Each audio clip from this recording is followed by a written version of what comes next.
Hello दोस्तों, स्वागत है आप सबों का आपके अपने YouTube channel success commerce classes में। तो दोस्तों, आज के वीडियो में हम लोग क्लास 12 इकोनॉमिक्स के चैप्टर नंबर 11 को करने वाले हैं।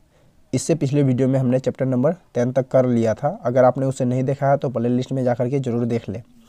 तो चलिए, इस चैप्टर का जो भी इंपॉर्टेंट क्वेश्चन होते हैं, जो एग्जाम में काफ़ी VVI क्वेश्चन होता है, सिर्फ हम लोग वही करेंगे।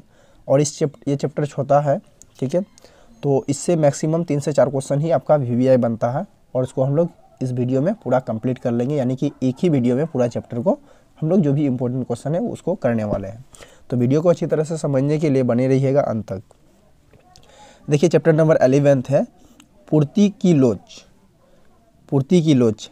देखिए, इसमें पहला प्रश्न बनता है, VVI प्रश्न बनता है ये कि पूर्ति की लोच क्या है। ये क्वेश्चन एग्जाम में बार बार आता है कि पूर्ति की लोच क्या है या पूर्ति की लोच से आप क्या समझते हैं। ठीक, चलिए समझते हैं इसका सॉल्यूशन को। तो मांग के नियम की भांति पूर्ति का नियम भी एक गुणात्मक कथन है। जिस प्रकार मांग का नियम क्या होता है, एक गुणात्मक कथन था, ठीक है, मांग और पूर्ति के बीच, उसी तरह से पूर्ति का नियम भी क्या है, एक गुणात्मक कथन है। पूर्ति का नियम कीमत में परिवर्तन के कारण पूर्ति में होने वाले परिवर्तनों को मात्राओं में नहीं बताता है। पूर्ति का नियम जो है, कीमत में परिवर्तन के कारण, यानी किसी वस्तु का कीमत बढ़ने के कारण पूर्ति में होने वाली परिवर्तन को मात्रा में नहीं बताता है। इस मात्रा का ज्ञान पूर्ति की लोच द्वारा पता चलता है। इस मात्रा का ज्ञान हमें कैसे पता चलता है? पूर्ति की लोच द्वारा प्राप्त होता है। अर्थात इसको हम लोग ऐसे भी कह सकते हैं कि पूर्ति की लोच किसी वस्तु की कीमत में होने वाले परिवर्तन के कारण उनकी पूर्ति में होने वाले परिवर्तन की माप है।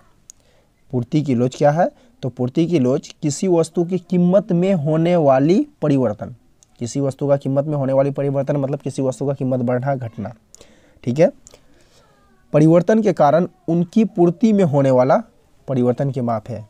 अब देखिए, अब इसका सिंपली हम लोग समझेंगे। पूर्ति की लोच क्या है? तो किसी वस्तु का कीमत अगर बढ़ रहा है या घट रहा है तो पूर्ति जो होता है, ठीक है, कीमत बढ़ने या घटने पर पूर्ति करने में जो परिवर्तन होता है उसे क्या कहेंगे? पूर्ति की लोच कहेंगे। ठीक, यानी कि अगर किसी वस्तु का कीमत बढ़ रहा है, पूर्ति भी बढ़ेगा। किसी वस्तु का कीमत अगर घट रहा है तो पूर्ति क्या होगा? कीमत अगर घट रहा तो पूर्ति भी घटेगा। तो पूर्ति घटना और बढ़ना पूर्ति का लोच कहलाता है। चलिए अगला प्रश्न को देखते हैं। नेक्स्ट प्रश्न है, पूर्ति की लोच के प्रकार बताइए। पूर्ति के लोच के प्रकार बताएं। तो आंसर है कि पूर्ति के लोच के 5 प्रकार हैं। और याद रखिएगा, ऑब्जेक्टिव में आपसे पूछा जा सकता है कि जो पूर्ति के लोच है उसके कितने प्रकार हैं। तो 5 प्रकार हैं। क्या क्या? तो इसमें पहला है पूर्णतः लोचदार पूर्ति। सबसे पहला पूर्णतः लोचदार पूर्ति। अब देखिए, जो पूर्णतः लोचदार पूर्ति होता है उसे ES इक्वल टू अपरिभाषित कहते हैं। दूसरा है इकाई से अधिक लोचदार पूर्ति। इकाई से अधिक लोचदार पूर्ति, इसे ES ग्रेटर देन, इस तरह से ग्रेटर देन 1 द्वारा सूचित करते हैं इसे। तीसरा है इकाई से कम। दूसरा क्या था? इकाई से अधिक लोचदार पूर्ति। और जो तीसरा पॉइंट है, इकाई से कम लोचदार पूर्ति। इकाई से कम लोचदार पूर्ति को ES लेस देन 1 से सूचित करते हैं। इकाई से अधिक लोचदार पूर्ति को ES ग्रेटर देन 1, यानी कि ES जो है 1 से बड़ा होगा। और इकाई से कम लोचदार पूर्ति को ES लेस देन 1 दिखाएंगे हम लोग। अगला है चौथा नंबर, इकाई लोचदार पूर्ति। देखिए, इकाई लोचदार पूर्ति जो होता है इसे हम लोग संकेत दिखाते हैं ES इक्वल टू 1। ठीक, अगला है पूर्णतः बेलोचदार पूर्ति। पूर्णतः बेलोचदार पूर्ति को जो हम लोग दिखाते हैं ES इक्वल टू 0। ठीक है, तो पूर्ति की लोच के कितने प्रकार? 5 प्रकार हो गया। पहला पूर्णतः लोचदार पूर्ति, दूसरा इकाई से अधिक लोचदार पूर्ति। पहला पूर्णतः लोचदार पूर्ति, दूसरा इकाई से अधिक लोचदार पूर्ति, तीसरा इकाई से कम लोचदार पूर्ति, चौथा इकाई लोचदार पूर्ति, ठीक है। पांचवा पूर्णतीय बेलोचदार पूर्ति, ठीक। इसका साइन सब भी याद रखिएगा। चलिए देखिए अगला प्रश्न है, पूर्ति के लोच को प्रभावित करने वाले कौन कौन से तत्व हैं। देखिए ये एग्जाम में इंपॉर्टेंट क्वेश्चन है एग्जाम के लिए। पूर्ति के लोच को प्रभावित करने वाले, आपसे एग्जाम में क्वेश्चन पूछेगा कि पूर्ति के लोच को प्रभावित करने वाले तत्व या घटक के नाम बताएं, या इसी क्वेश्चन को दूसरे तरीके से पूछ सकता है कि पूर्ति के लोच को प्रभावित करने वाले, निर्धारित अथवा प्रधारित कुछ लिखा हुआ रहेगा, ठीक है। तो पूर्ति के लोच को निर्धारित करने वाले तत्व या घटक का नाम बताएं, या पूर्ति के लोच को प्रभावित करने वाले तत्व या घटक का नाम बताएं। तो इसका आंसर है पूर्ति के लोच को प्रभावित अथवा निर्धारित करने वाले जो तत्व या घटक है उसके नाम निम्न है। सबसे पहला, पूर्ति की प्रकृति, ये वस्तु की प्रकृति। पूर्ति का लोच पर कैसे प्रभावित होगा, तो वस्तु की प्रकृति, यानी कि उस वस्तु का प्रकृति क्या है, मतलब किस टाइप का वस्तु है वो, ठीक है। दूसरा है उत्पादन लागत, यानी कि उस वस्तु का जो हम उत्पादन करेंगे उसमें कितना कॉस्ट आएगा, कितना खर्च आएगा, ठीक है। ये इससे भी पूर्ति प्रभावित होता है। तीसरा है उत्पादन की तकनीक। उत्पादन की तकनीक मतलब उस वस्तु का जो हम उत्पादन करते हैं, प्रोडक्शन करते हैं, तो क्या प्रोसेस होता है। चौथा है जोखिम सहन करने की क्षमता। देखिए जोखिम सहन दो बार लिखा है, आप लोग एक बार लिखिएगा। जोखिम सहन करने की क्षमता, ठीक है। उस वस्तु से संबंधित जो भी रिस्क वगैरह है उसको सहने का क्षमता, यानी कि उस वस्तु में जो भी लॉस वगैरह होने वाला है, जो भी रिस्क है उसको सहने की क्षमता। तो इस प्रकार पूर्ति के लोच को प्रभावित करने वाले तत्व या घटक कितने हो गए, 4 ही याद रखिएगा। क्या क्या, पहला वस्तु की प्रकृति, यानी कि वस्तु किस टाइप का है। इसके अलावा उत्पादन लागत, उस वस्तु को अगर हम उत्पादन करेंगे तो कितना लागत आएगा। तीसरा उत्पादन की तकनीक, उत्पादन की तकनीक यानी कि प्रोसेस क्या है उस वस्तु को उत्पादन करने का। चौथा जोखिम सहन करने की क्षमता, जोखिम सहन करने की क्षमता यानी उस वस्तु से संबंधित हम कितना रिस्क वगैरह ले सकते हैं उत्पादन करते समय, ठीक है।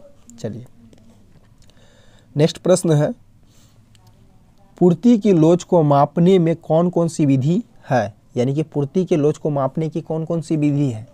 तो इसका आंसर है कि पूर्ति के लोच को मापने की 2 विधि है। याद रखिएगा, पूर्ति के लोच को मापने की कौन कौन सी विधि है, या आपसे एग्जाम में क्वेश्चन पूछ सकता है कि पूर्ति के लोच को मापने के विधि बताएं।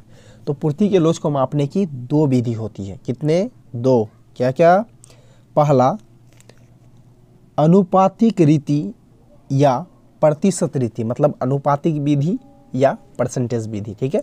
अनुपात निकाल करके या फिर उसका परसेंटेज निकाल करके।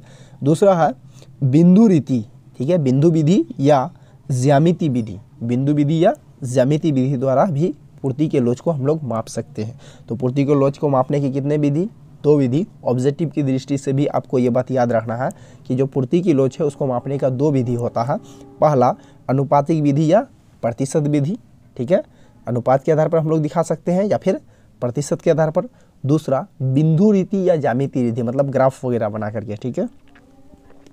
देखिए अगला प्रश्न यहाँ बनता है कि जो अनुपातिक विधि होता है या अनुपातिक रीति होता है वो क्या होता है। पूर्ति के जो अनुपातिक रीति है वो क्या होता है। तो इसका आंसर है कि इस विधि, रीति लिखा है, आप विधि भी बोल सकते हैं। तो इस विधि द्वारा पूर्ति लोच मापने के लिए पूर्ति में होने वाली अनुपातिक या प्रतिशत परिवर्तनों को, इस विधि द्वारा पूर्ति लोच मापने के लिए, इस विधि द्वारा पूर्ति लोच मापने के लिए पूर्ति में होने वाली अनुपातिक, पूर्ति में होने वाली अनुपातिक या प्रतिशत परिवर्तन को कीमत में होने वाली अनुपातिक या प्रतिशत परिवर्तनों से भाग देकर ज्ञात किया जाता है। समझिएगा अनुपातिक विधि क्या है। तो अनुपातिक विधि में क्या होता है कि अनुपातिक विधि के आधार पर क्या होता है कि पूर्ति की मात्रा में प्रतिशत परिवर्तन लेते हैं। पूर्ति की मात्रा में यानी कि किसी वस्तु का मार्केट में जो डिमांड है उस वस्तु को पूरा करने का, ठीक है, कितना प्रतिशत, मतलब कस्टमर का डिमांड जितना प्रतिशत है, ठीक है, डिमांड होगा कस्टमर का कुछ प्रतिशत, तो उसको पूरा कितना प्रतिशत कर पाते हैं। फॉर एग्जांपल जैसे मान लीजिए कस्टमर का डिमांड है किसी भी वस्तु को लेकर के 70%, ठीक है, अब उसको पूरा कर पाते हैं 60%, ठीक है। तो ये 60% वाला हम बात कर रहे हैं कि पूर्ति की मात्रा में प्रतिशत परिवर्तन, यानी कि जो पूर्ति कर रहे थे उसका कितना प्रतिशत पूर्ति बढ़ गया या घट गया, ठीक है, बटे कीमत में प्रतिशत परिवर्तन, यानी कि वस्तु का कीमत में कितना प्रतिशत इंक्रीज डिक्रीज हुआ, ये, ठीक। तो अनुपातिक रीति क्या होता है, तो इस विधि के अनुसार क्या होता है, पूर्ति लोच मापने के लिए पूर्ति में होने वाली प्रतिशत परिवर्तन, पूर्ति में होने वाली क्या करेंगे, प्रतिशत परिवर्तन लेंगे, को क्या करेंगे, कीमत में होने वाली प्रतिशत परिवर्तन, पूर्ति में होने वाले प्रतिशत परिवर्तन को हमें क्या करना है कि कीमत में होने वाले प्रतिशत परिवर्तन से डिवाइड करना है। इस प्रकार जो हमें शेष प्राप्त होगा, इस विधि के आधार पर हम लोग क्या कर सकते हैं, किसी वस्तु को मापने का हम लोग क्या कर सकते हैं, पूर्ति नियम को बता सकते हैं, यानी कि ये अनुपातिक रीति हो गया, ठीक। फॉर्मूला भी लिख दीजिएगा एग्जाम में। देखिए दूसरा विधि था बिंदु रीति या ज्यामितीय रीति। क्या है बिंदु रीति या ज्यामितीय रीति क्या होता है, यानी कि बिंदु विधि या ज्यामिति विधि क्या होता है। तो इसका आंसर है पूर्ति लोच की माप, पूर्ति लोच की माप रेखा चित्र बना करके भी ज्ञात किया जा सकता है। पूर्ति लोच की जो माप है वो हम लोग रेखा चित्र मतलब ग्राफ बना करके भी ज्ञात कर सकते हैं। रेखा चित्र बनाकर कीमत और पूर्ति की मात्रा में, रेखा चित्र बनाकर कीमत और पूर्ति की मात्रा में संबंध दर्शाया जाता है। रेखा चित्र बनाकर क्या होता है कि कीमत और पूर्ति की मात्रा में संबंध दर्शाया जा सकता है। इस विधि से पूर्ति लोच की माप करना बिंदु रीति या फिर ज्यामितीय रीति कहलाता है, ठीक है। तो बिंदु रीति या ज्यामितीय रीति क्या है, तो पूर्ति लोच की माप जो है ना रेखा चित्र बना करके भी हम लोग ज्ञात कर सकते हैं। पूर्ति लोच की माप रेखा चित्र यानी ग्राफ बना करके भी ज्ञात कर सकते हैं। रेखा चित्र बनाकर कीमत और पूर्ति की मात्रा में संबंध दर्शाया जाता है। रेखा चित्र बना करके पूर्ति और कीमत के बीच जो संबंध होता है उस संबंध को हम लोग दर्शा सकते हैं। इस विधि से पूर्ति लोच की माप करना क्या कहलाता है, बिंदु रीति कहलाता है, ठीक। तो इस चैप्टर का बस इतना ही VVI क्वेश्चन था और इस क्वेश्चन के साथ ये चैप्टर समाप्त होता है। आज के वीडियो में बस इतना ही। अब हम लोग नेक्स्ट वीडियो में अगले चैप्टर के साथ मिलते हैं। आपको वीडियो कैसा लगा कमेंट करके ज़रूर बताएं। वीडियो अच्छा लगे तो लाइक शेयर और कमेंट जरूर कीजिएगा और अपने दोस्त को भी ज़रूर शेयर करें। Thanks for watching.